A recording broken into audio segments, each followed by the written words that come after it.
ও আমার মক্কাবাসী, আমি যদি বলি পাহাড়ের পেছনে একদল ব্যাটালিয়ন তোমাদেরকে অ্যাটাক করবে, আমি বললে বিশ্বাস করবা? মক্কাবাসী কি উত্তর দিয়েছিল জানেন? এত হেভি ওয়েটফুল একটা কথা বলেছিল। তারা বলেছিল অবশ্যই বিশ্বাস করব, কারণ মা জাররাবনা আলাইকা ইল্লা সিদকা, আমরা জীবনে কোনোদিন তোমার মুখে মিথ্যা শুনি নাই। সুবহানাল্লাহ কইবেন না?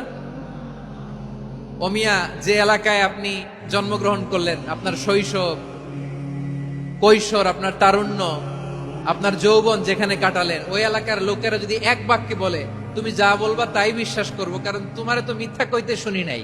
মা জাররাবনা আলাইকা ইল্লা সিদকা, we have never ever witnessed a single lie from you, আমরা জীবনে একটা মিথ্যা তোমার মুখ থেকে শুনি নাই। সুবহানাল্লাহ বলেন। দেখেন, এই কথার মাধ্যমে এক বাক্যে বিগত 40 বছরের সার্টিফিকেশন হয়ে গেছে। কথা বলেন ঠিক কিনা? বিগত 40 বছর আমার নবী মক্কায় কেমন লাইফ লিড করেছেন, এক বাক্যে সার্টিফিকেশন, মা জাররাবনা আলাইকা ইল্লা সিদকা।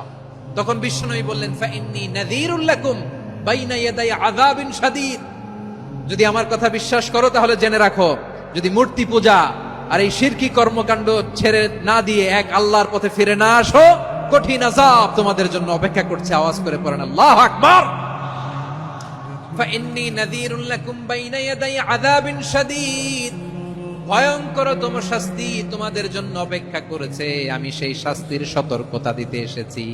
তাহলে বিশ্বনবীর আরেকটা বৈশিষ্ট্য, তিনি সতর্কতাকারী। সুবহানাল্লাহ, তিনি সতর্ককারী। উম্মাহকে রিমাইন্ডার দিতে এসেছেন, ওয়ার্নিং দিতে এসেছেন।